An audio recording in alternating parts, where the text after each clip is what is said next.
ലോക്സഭയിൽ ഇതുവരെ കാണാത്ത ഒരു പ്രതിഭാസം കണ്ടു തുടങ്ങിയിരിക്കുന്നു. അത് സോണിയാഗാന്ധിയുടെ നേർക്കുള്ള അറ്റാക്കാണ്. 1999 സോണിയാഗാന്ധി ലോക്സഭയിൽ വന്നു. അതിനുശേഷം നാളിതുവരെ ആ സ്ത്രീയെ ഡയറക്റ്റ് ഹിറ്റ് ചെയ്യുന്ന ഒരു പരിപാടിയും ഒരു സംസാരവും ഒരു പ്രസംഗവും BJP ലോക്സഭയ്ക്കോ രാജ്യസഭയിലോ നടത്തിയിട്ടില്ല. നടത്താത്തതിന് കാരണമുണ്ട്. അവർ രാജീവ് ഗാന്ധിയുടെ വിധവയാണ്, അവർക്ക് പ്രായമായി, അവർക്ക് സുഖമില്ല.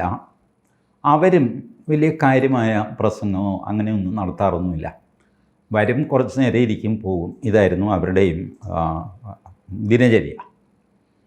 ബട്ട് ഇത്തവണ BJPയുടെ സ്വഭാവം കംപ്ലീറ്റ് മാറിയ പോലെ തോന്നുന്നു. BJP സാധാരണഗതിയിൽ കഴിഞ്ഞ കുറേ കാലത്തെ ചരിത്രം എടുത്ത് നോക്കിയാൽ നിങ്ങൾക്കറിയാം, പ്രതിപക്ഷത്തിരിക്കുമ്പോഴാണ് BJPയുടെ പെരുമാറ്റം അതിൻ്റെ പീക്കിലെത്തുന്നത്. BJP പൊളിറ്റിക്സ് ഭംഗിയായിട്ട് കളിക്കുന്നത് പ്രതിപക്ഷത്തിരിക്കുമ്പോഴാണ്, ഭരണപക്ഷത്തല്ല. അതിന് കാരണം 10-75 വർഷമായി എല്ലാവരും പ്രതിപക്ഷത്താണ്. കോൺഗ്രസ് ആയിരുന്നു എപ്പോഴും ഭരണപക്ഷം. അപ്പോൾ കോൺഗ്രസിൻ്റെ ആ ഭരണപക്ഷ മനോഭാവവും മാറുന്നില്ല, BJPയുടെ പ്രതിപക്ഷ മനോഭാവവും മാറുന്നില്ല. ഭരണപക്ഷത്തെത്തിക്കഴിയുമ്പോൾ പ്രതിപക്ഷമായിട്ട് പെരുമാറാൻ കോൺഗ്രസ്സിന് പറ്റുന്നില്ല. പെരുമാറുമ്പോഴൊക്കെ BJPക്ക് അത് തടയാനും പറ്റുന്നില്ല. BJP പലപ്പോഴും ഡിഫെൻസീവിലായി പോകുന്നു. ലോക്സഭയിൽ പ്രതിപക്ഷം ചെയ്യുന്നത് എന്താ? രാഹുൽ ഗാന്ധിയൊക്കെ ചെയ്യുന്നത് എന്താ? വല്ലാതെ ബഹളം വയ്ക്കും. അവർ പറയുന്ന ഒരു കാര്യം ചർച്ച ചെയ്യണമെന്ന് വാശി പിടിക്കും. ലോക്സഭ മാറ്റിവെക്കും. ആ ലോക്സഭാ സ്പീക്കറുടെ ചേംബറിൽ സർവകക്ഷി യോഗം നടക്കും. അതിൽ പ്രതിപക്ഷം പറയും, ഞങ്ങളുടെ ഈ ഒരു കാര്യം ചർച്ച ചെയ്യണം, എങ്കിൽ സഭ നടത്തിക്കൊണ്ടു പോകാൻ ഞങ്ങൾ സമ്മതിക്കാം എന്ന് പറയും. ആ നോൺസെൻസ് BJP അങ്ങ് സമ്മതിക്കും. സഭ വീണ്ടും തുടങ്ങിക്കഴിയുമ്പോൾ രാഹുൽ ഗാന്ധിയോ ആരെങ്കിലും ഒരു പ്രസംഗം നടത്തും. ഇതിന് മറുപടി പറയാൻ ഇവർ സമ്മതിക്കില്ല. വലിയ ബഹളം വയ്ക്കും. ഒന്നുകിൽ അവരിറങ്ങിപ്പോകും, അല്ലെങ്കിൽ സ്പീക്കർ അവരെ പുറത്താക്കും. സ്പീക്കർ പുറത്താക്കി കഴിയുമ്പോൾ പുറത്താക്കിയതിനെതിരെ വീണ്ടും സമരം തുടങ്ങും. ഇങ്ങനെ BJP എപ്പോഴും പ്രതിരോധത്തിൽ നിൽക്കുന്ന ഈ ബഹളത്തിനിടയ്ക്ക് ചില ബില്ലുകളും കാര്യങ്ങളൊക്കെ പാസ്സാക്കിയൊക്കെ എടുത്തു കേട്ടോ, ഇല്ലെന്നൊന്നും ഞാൻ പറയില്ല. ബട്ട് പൊതുവേ ലോക്സഭ രാജ്യസഭ നിങ്ങൾ നിരീക്ഷിച്ചു കഴിഞ്ഞാൽ ഒരു അപ്പർ ഹാൻഡ് പ്രതിപക്ഷത്തിന് എപ്പോഴും ഉണ്ട്. അവർ ബഹളം കൊണ്ട് കാര്യം നേടുന്നു. എണ്ണത്തിൽ കുറവാണെങ്കിലും ബഹളം വയ്ക്കാൻ 15 പേര് മതിയല്ലോ. അപ്പോൾ ഇങ്ങനെ പൊക്കോണ്ടിരുന്നു. ഇതാദ്യമായിട്ട് കഴിഞ്ഞ ഒരു 4 ദിവസം മുമ്പ് BJP എന്നോ ഇത് തീർത്തിട്ട് ബാക്കി കാര്യം എന്നുള്ള മട്ടിൽ പെരുമാറി നേരെ രാഹുൽ ഗാന്ധിയെ അങ്ങ് അറ്റാക്ക് ചെയ്തു. രാഹുൽ ഗാന്ധിയെ അറ്റാക്ക് ചെയ്തത് ചെറിയ കാര്യം വെച്ചൊന്നുമല്ല, സോറോസിനെ വെച്ചിട്ടാണ്.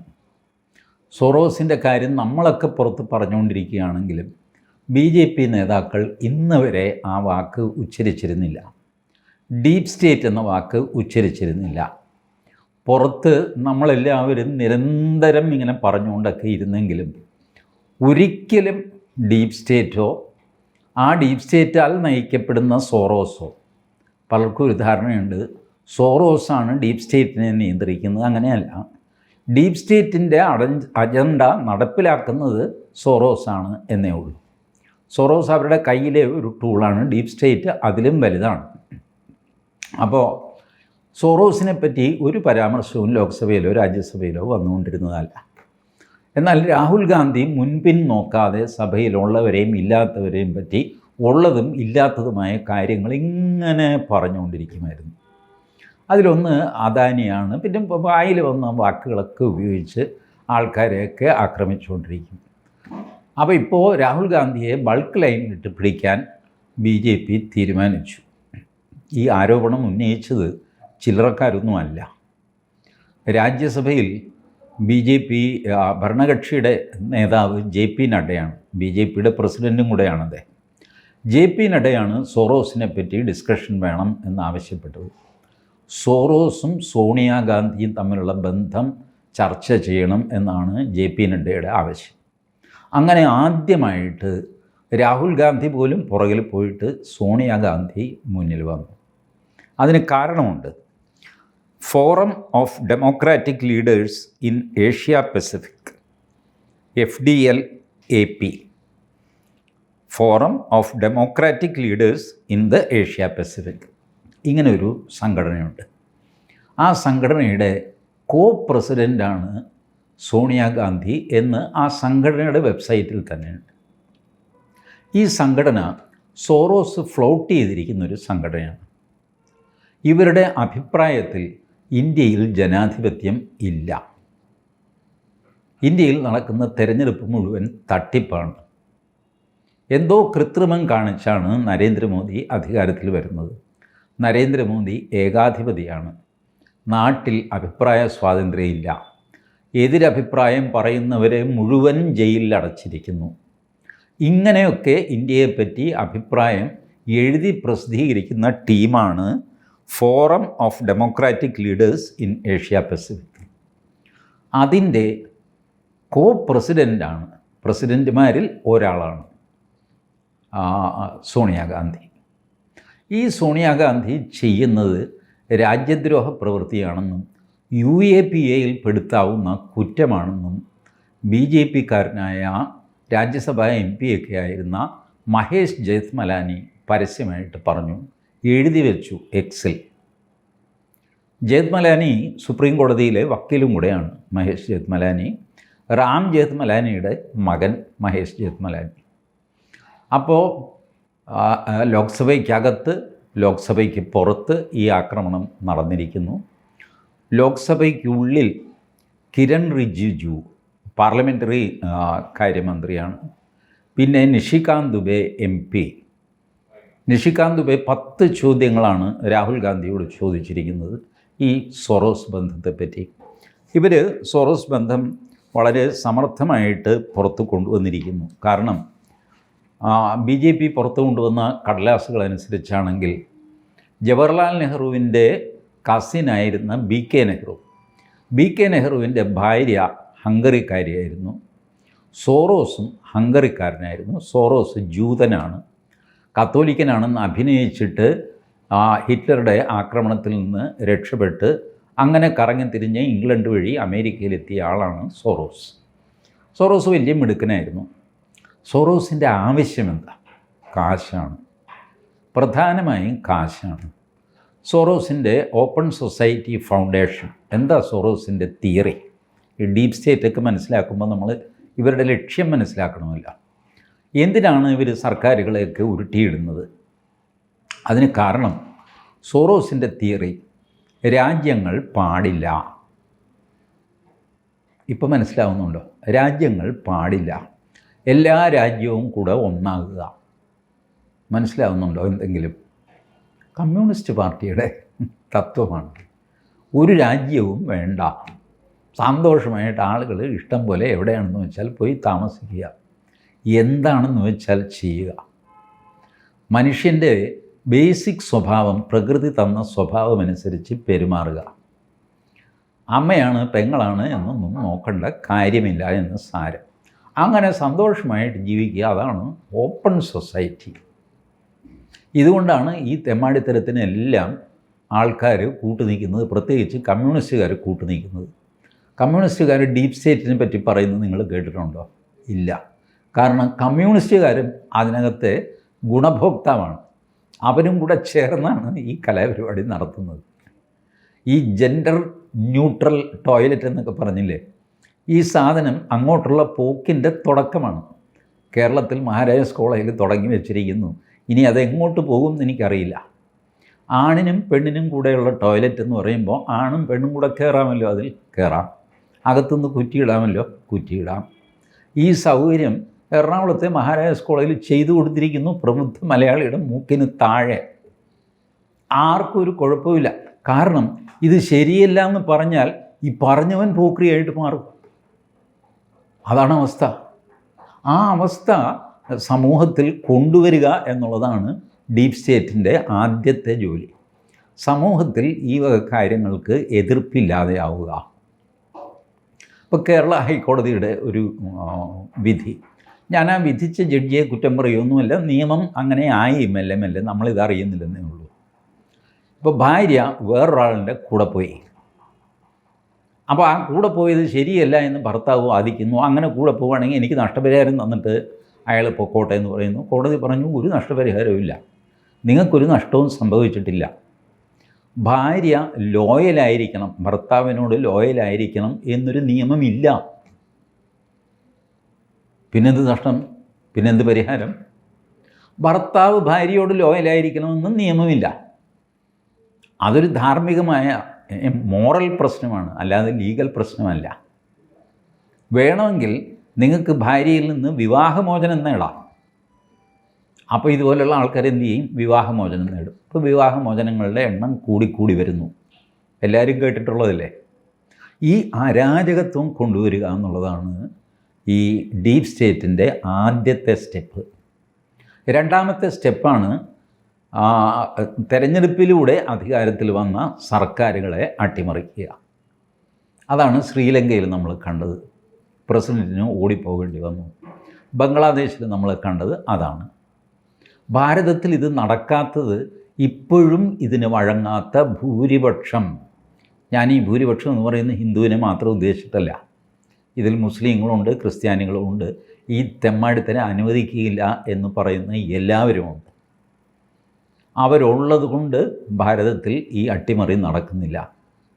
1-2 തവണ അട്ടിമറി നടന്നു. നിങ്ങൾ നോക്കൂ, CAA സമരം, മുസ്ലിങ്ങളോടും കൂടിയാണ് ഞാൻ പറയുന്നത്. ആ പൗരത്വ ഭേദഗതി നിയമം എടുത്തു നോക്കുക, 1.5 പേജേ ഉള്ളൂ, സാധാരണ ഇംഗ്ലീഷിലുള്ളതാണ്. ആ ഭേദഗതി ആരുടെയെങ്കിലും പൗരത്വം എടുത്തു കളയുന്നതാണോ? അല്ല. ആർക്കൊക്കെ പൗരത്വം കൊടുക്കണം എന്നുള്ളതാണ്. ആർക്കൊക്കെ കൊടുക്കണം എന്നുള്ളതിൽ നിങ്ങൾക്ക് തർക്കമുണ്ടാകാം, പക്ഷേ ആരുടെയെങ്കിലും പൗരത്വം എടുത്തു കളയും എന്ന നിയമത്തിലില്ലല്ലോ. അന്ന് വ്യാപകമായിട്ട് പ്രചരിപ്പിക്കപ്പെട്ടത് എന്താ? മുസ്ലിങ്ങളെ മുഴുവൻ കപ്പൽ കയറ്റി നാട് കടത്താൻ പോകുന്നു. ഇനി കർഷക സമരം നോക്കുക. പഞ്ചാബിലെ കർഷകർ വന്ന് ഡൽഹിയിൽ സമരം ചെയ്യുകയും ട്രാക്ടർ അടിച്ച് ആളെ കൊല്ലുകയും ചെങ്കോട്ടയിൽ കയറി കൊടിപൊക്കുകയും ഇതെല്ലാം ചെയ്തു. ശരി, സമ്മതിച്ചു. ഡൽഹിയിൽ മാത്രമേ കർഷകരുള്ളൂ. കേരളത്തിലെ കർഷകർക്ക് പ്രതിഷേധമില്ലാഞ്ഞെന്താ? കേരളം, തമിഴ്നാട്, കർണാടക, ആന്ധ്ര, ഒറീസ, ബംഗാൾ, മധ്യപ്രദേശ്, രാജസ്ഥാൻ, ഇവിടെയൊക്കെ കർഷകരുണ്ടല്ലോ. എന്താ അവരാരും ഇളകാഞ്ഞത്? എന്താ പഞ്ചാബിലെ കർഷകർ മാത്രം ഇളകിയത്? കാശ് കിട്ടിയതും ഇതിനു വേണ്ടി കോപ്പ് കൂട്ടിയതും പഞ്ചാബിലെ കുറച്ച് പേരാ, അതുകൊണ്ട് അവരിളകി. വെസ്റ്റേൺ UPയിൽ നിന്ന് ഒരു സെക്ഷൻ ഇളകി, ഇന്നിപ്പോൾ അവർ ഇളകുന്നില്ല. കഴിഞ്ഞ ദിവസത്തെ കർഷക സമരത്തിന് 110 പേരേ ഉണ്ടായിരുന്നുള്ളൂ. അവർ വീണടം വിദ്യയാക്കിയിട്ട് 110 വെച്ചുള്ള ബാച്ചുകളായിട്ടാണ് ഞങ്ങളുടെ സമരം എന്നൊക്കെ പറഞ്ഞു. സംഭവം ഇത് ആളില്ല, കാരണം ഇതിനാളെ കിട്ടുന്നില്ല. ബട്ട് ഒരു കാര്യം, ഈ ഇല്ലാത്ത ഇഷ്യൂ ഉണ്ടെന്ന് വരുത്തിയിട്ട് സമരം നടത്താനുള്ള കഴിവ്, അത് സംഘടിപ്പിക്കാനുള്ള കഴിവ്, അതിൽ മിടുക്കനാണ് ഈ യോഗേന്ദ്ര യാദവ് എന്ന് പറയുന്ന ആൾ. ചെറിയ ആളല്ല.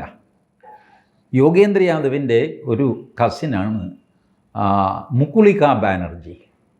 ഈ മുകുളിക ലണ്ടൻ സ്കൂൾ ഓഫ് ഇക്കണോമിക്സുമായിട്ട് ബന്ധപ്പെട്ട ഒരു ഇൻസ്റ്റിറ്റ്യൂട്ടിൽ പ്രൊഫസറാണ്.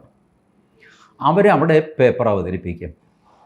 ആ പേപ്പർ യോഗേന്ദ്ര യാദവിന് അയച്ചു കൊടുക്കും. യോഗേന്ദ്ര യാദവ് അത് ഇന്ത്യക്ക് പറ്റിയ രീതിയിൽ വ്യാഖ്യാനിക്കും. അത് രാഹുൽ ഗാന്ധിയോട് പറഞ്ഞു കൊടുക്കും. രാഹുൽ ഗാന്ധിയുടെ കോൺഗ്രസ്സുകാർ അതൊരു മുദ്രാവാക്യമാക്കി. ഇല്ലെങ്കിൽ മുദ്രാവാക്യമൊക്കെ എഴുതാനുള്ള പ്രാപ്തിയൊക്കെ യോഗേന്ദ്ര യാദവിനുണ്ട്. ഇത് ചെയ്തുകൊണ്ടിരിക്കുന്നു ഈ കറക്ക് കമ്പനി. ഈ സാധനത്തിൻ്റെ ഇവരുടെ ഒറിജിനൽ ബന്ധം തുടങ്ങുന്നത് പണ്ട് ഹംഗറിയിൽ വെച്ചാണെന്നാണ് BJP കണ്ടെത്തി, ഡോക്യുമെൻ്റ് സഹിതം. ജവഹർലാൽ നെഹ്റുവിൻ്റെ കാലം മുതൽ ഇത് നടക്കുന്നു. രാജ്യത്തെ യഥാർത്ഥ പ്രശ്നങ്ങൾ മറച്ചു വച്ചിട്ട് വലിയ വേറെ പ്രശ്നം, ഇല്ലാത്ത പ്രശ്നം ഉണ്ടാക്കുന്നു. മണിപ്പൂരിൽ അങ്ങനെയാണ് ഉണ്ടായത്. മണിപ്പൂർ പൊട്ടിത്തെറിയുടെ കാരണം എന്താ? ആരെങ്കിലും അന്വേഷിച്ചിട്ടുണ്ടോ? മണിപ്പൂർ ഹൈക്കോടതിയുടെ ഒരു സിമ്പിൾ വിധി, മെയ്ത്തികൾക്ക് റിസർവേഷൻ വേണമെന്ന് പറഞ്ഞ് അവർ നിവേദനം കൊടുത്തിട്ട് വർഷങ്ങളായി, 10-15 വർഷമായി. ആ നിവേദനം സർക്കാർ പരിഗണിച്ചില്ല. അവർ കോടതിയിൽ പോയി. കോടതി പറഞ്ഞു, എടോ 10-12 വർഷമായല്ലോ അവർ കരയുന്നു, അതൊന്നും പരിഗണിക്കുക, എന്താണെന്ന് വെച്ചാൽ ഒരു തീരുമാനം എടുക്കുക. കോടതി ഒന്നും തീരുമാനിച്ചില്ല. മെയ്ത്തികൾക്ക് സംവരണം കൊടുക്കാനും പറഞ്ഞിട്ടില്ല, കൊടുക്കണ്ടെന്നും പറഞ്ഞിട്ടില്ല. അവരുടെ റെപ്രസെൻറ്റേഷൻ ഒന്ന് പരിഗണിക്കുക എന്ന് പറഞ്ഞു. അതിൻ്റെ പേരിൽ കുക്കികൾ തെരുവിലിറങ്ങി. ഇല്ലാത്ത ഇഷ്യൂവിൻ്റെ പേരിൽ. ബംഗ്ലാദേശിൽ നിങ്ങൾ നോക്കൂ, ഇല്ലാത്ത ഇഷ്യൂവിൻ്റെ പേരിലാണ്. സംവരണം കൊടുത്തു എന്ന് പറഞ്ഞിട്ടാണ് സമരം. വാസ്തവത്തിൽ ഷെയ്ഖ് ഹസീന സംവരണം എടുത്തു കളയുകയാണ് ചെയ്തത്. കോടതി കൊടുക്കാൻ പറഞ്ഞു, അവർ കൊടുത്തില്ല. അവർ സുപ്രീം കോടതിയിൽ പോയി സ്റ്റേ ഓർഡർ മേടിച്ചു ആ സ്ത്രീ. എന്നിട്ടും അവർക്കെതിരെ സംവരണം കൊടുത്തു എന്ന് പറഞ്ഞ് ബംഗ്ലാദേശിൽ സമരം നടത്തി അവരെ പുറത്ത് കടത്താൻ നോക്കി. ഇതാണ് റെജീം ചേഞ്ച് എന്ന് പറയുന്നത്. അതിൽ സത്യം വേണമെന്നില്ല, നുണ മതി. നുണ ഫലപ്രദമായിട്ട് പ്രചരിപ്പിച്ച് ആൾക്കാരെ വിശ്വസിപ്പിക്കുക. അതാണ് CAA സമരത്തിൽ നടന്നത്, കർഷക സമരത്തിൽ നടന്നത്, മണിപ്പൂരിൽ നടന്നത്, ഇപ്പോൾ ബംഗ്ലാദേശിൽ നടന്നത്, ശ്രീലങ്കയിൽ നടന്നത്. ഭാരതത്തിൽ ഇത് നടക്കാതിരിക്കാനായിട്ട് മോദിയുടെ നേതൃത്വത്തിൽ, മോദി ഇന്ന് വരെ ഡീപ് സ്റ്റേറ്റ് എന്ന് പറഞ്ഞിട്ടില്ല, മോദി അമിത്ഷാ എന്നും പറഞ്ഞിട്ടില്ല. അവർ കുറേ കൂടെ കാത്തിരിക്കുകയാണ്. ഇതൊന്ന് മൂക്കട്ടെ, പഴുക്കട്ടെ. എന്തൊക്കെ പറഞ്ഞാൽ എണ്ണ ചൂടായിട്ടല്ലേ പപ്പടം കാച്ചാൻ പറ്റുള്ളൂ. എണ്ണയും പപ്പടവും ഒരുമിച്ചിട്ട് ചൂടാക്കിയാലല്ലോ പപ്പടം കാച്ചുന്നത്. അപ്പോൾ അതൊക്കെ അതിൻ്റെ സമയത്തിന് നടക്കും. ബട്ട് ഒരു രാജ്യം മാത്രം ഇപ്പോൾ ബോൾഡായിട്ട്, ഇന്ന് വരെ മറ്റ് രാജ്യങ്ങൾ സോറോസിനെ പരാമർശിച്ചിട്ടൊക്കെയുണ്ട്. എന്നാലും ഇത്ര ബോൾഡായിട്ട് അടുത്ത കാലത്തൊന്നും ഒരു രാജ്യവും സോറോസിനെ വെല്ലുവിളിച്ചിട്ടില്ല. സോറോസിനെ വെല്ലുവിളിക്കുക എന്ന് പറഞ്ഞാൽ അമേരിക്കൻ ഡീപ് സ്റ്റേറ്റിനെ വെല്ലുവിളിക്കലാണ്. അതിന് ഓഫ് കോഴ്സ് ട്രംപിൻ്റെ സഹായം ഉണ്ടാകും. കാരണം ട്രംപ് അധികാരത്തിൽ വരാതിരിക്കാനായിട്ടും ഈ ഡീപ് സ്റ്റേറ്റ് എന്ന് പറയുന്ന വൻ ബിസിനസ്സുകാർ, ഫാർമ ലോബി, ആംസ് ലോബി, ഇവരൊക്കെയാണ്. അവർക്ക് എവിടെയെങ്കിലും കുത്തിത്തിരിപ്പുണ്ടാക്കി അവിടെ യുദ്ധമുണ്ടാക്കിയിട്ട് അവിടെ ആയുധം വിറ്റ് അതിൻ്റെ വരുമാനം അമേരിക്കയിലേക്ക് വരിക, അവരുടെ കയ്യിലേക്ക് വരിക. കാശ് കാശ് കാശ്, അധികാരം അധികാരം അധികാരം, ഇതാണ് അവരുടെ വിചാരം. അതിനുവേണ്ടി ലോകത്തെ ജനതയെ മുഴുവൻ തമ്മിലടിപ്പിക്കാൻ അവർ തയ്യാറാണ്. ലോകത്തിൻ്റെ മുഴുവൻ മൊറാലിറ്റി എടുത്ത് കളയാൻ അവർ തയ്യാറാണ്. ഇതില്ലാതെ ആയിക്കഴിഞ്ഞാൽ, മനുഷ്യന് നാണമില്ലാതെ ആയിക്കഴിഞ്ഞാൽ പിന്നെ അവനെ കൊണ്ട് എന്ത് വേണമെങ്കിലും ചെയ്യിക്കാം. അതുകൊണ്ടാണ് നമ്മൾ നാണമില്ലടാ എന്ന് ചോദിക്കുന്നത്. നാണം ഇല്ലാതായി കഴിഞ്ഞാൽ മനുഷ്യൻ എന്തും ചെയ്യും. ആ സ്ഥിതിയിലേക്ക് കൊണ്ടുവരാനുള്ള ശ്രമം എത്രയോ കാലം മുമ്പേ ആരംഭിച്ചിരിക്കുന്നു എന്നുള്ളതാണ് BJPയുടെ പോയിൻ്റ്. ഈ പോയിൻ്റ് BJP കൊണ്ടുവരുന്നതിൽ എനിക്ക് സന്തോഷമേ ഉള്ളൂ. ഇതിൽ കോൺഗ്രസിൻ്റെ ഭാഗത്തു നിന്നുള്ള മൗനമാണ് എന്നെ അമ്പരപ്പിക്കുന്നത്. ഈ പറയുന്നതൊന്നും ശരിയല്ല എന്നെങ്കിലും കോൺഗ്രസ് പറയണ്ടേ? കോൺഗ്രസ് പറയുന്നില്ല. കാരണം തെളിവുകളെല്ലാം കോൺഗ്രസ്സിനെതിരാണ്. എന്നാൽ പിന്നെ അയാളെ അങ്ങോട്ട് ശിക്ഷിക്ക്. അങ്ങനെ ശിക്ഷിക്കാനും പറ്റില്ല. ഇവർക്ക് വരുന്ന കാശ് തടയണ്ടേ? കുറേ അധികം തടഞ്ഞിട്ടുണ്ട്. 45,000 NGOസിനെ ഇല്ലാതാക്കിയിട്ടുണ്ട് ഭാരതത്തിൽ. ഗ്രീൻ പീസ് ഫൗണ്ടേഷൻ ഭാരതത്തിലുണ്ടോ? ഇല്ല. ആംനസ്റ്റി ഇൻ്റർനാഷണൽ വലിയ കൊമ്പന്മാരായിരുന്നു, ഇപ്പോൾ ഭാരതത്തിലുണ്ടോ? ഇല്ല. ഇവരൊക്കെ നരേന്ദ്രമോദി പുറത്താക്കി. പിന്നെ യൂണിവേഴ്സിറ്റിക്ക് ഒരാൾ ഗ്രാൻറ്റ് കൊടുക്കുന്നു, നമുക്ക് തടയാൻ പറ്റുമോ നിയമപരമായിട്ട്? ഇല്ല. ഒരു വ്യക്തിക്ക് ഒരാൾ ഗൾഫിൽ നിന്ന് 10,000 രൂപ അയച്ചു കൊടുക്കുന്നു, നമുക്ക് തടയാൻ പറ്റുമോ? ഇല്ല. ഈ രീതിയിലാണ് ഇപ്പോൾ ഇത് ഓപ്പറേറ്റ് ചെയ്യുന്നത്. പേപ്പർ പ്രസൻറ്റ് ചെയ്യാനായിട്ട് ഇംഗ്ലണ്ടിലേക്ക് വിളിക്കുന്നു, പാരിതോഷികമായിട്ട് 2 ലക്ഷം രൂപ കൊടുക്കുന്നു, പുസ്തകം പ്രസിദ്ധീകരിച്ചതിന് ചുമ്മാ അത് സെയിൽസായി എന്ന് പറഞ്ഞിട്ട് അതിൻ്റെ റോയൽറ്റി കൊടുക്കുന്നു. ഇങ്ങനെയൊക്കെയാണ് പണം വരുന്നത്. എല്ലാം ലീഗലായിട്ടാണ്. ലീഗൽ പണത്തെ നമുക്ക് തടയാൻ പ്രയാസമാണ്. അതിൻ്റെ താമസമാണ് ഈ സംഭവിക്കുന്നത്. അപ്പോൾ ആദ്യം ഇവരെ പബ്ലിക്കിൽ എക്സ്പോസ് ചെയ്ത് കഴിഞ്ഞാൽ പിന്നെ ഇവർക്കെതിരെ നിയമ നടപടി എടുക്കാൻ പറ്റും. അപ്പോൾ അതിൻ്റെ ഒരു അന്തരീക്ഷം ഉണ്ടാകും. അതല്ലാതെ ഇപ്പോൾ കയറി ചെയ്ത് കഴിഞ്ഞാൽ അതിൻ്റെ ന്യായാന്യായതകളെപ്പറ്റി ജനങ്ങൾക്ക് തന്നെ സംശയമുണ്ടാകും. ഏതായാലും BJP ഒരു ഓൾ ഔട്ട് അറ്റാക്ക്, ഒരു തുറന്ന പോരിന്, ഡീപ് സ്റ്റേറ്റുമായിട്ട് ഒരു യുദ്ധത്തിന് BJP തയ്യാറായതിൻ്റെ ലക്ഷണമുണ്ട്. അതുകൊണ്ടാണ് മറ്റെല്ലാ ടാർഗറ്റും മാറ്റിവെച്ചിട്ട് സോണിയാഗാന്ധിയെ ടാർഗറ്റ് ചെയ്യുന്നത് എന്ന് ഞാൻ കരുതുന്നു. ബി ജെ പിക്ക് എല്ലാ വിജയാശംസകളും. Thank you.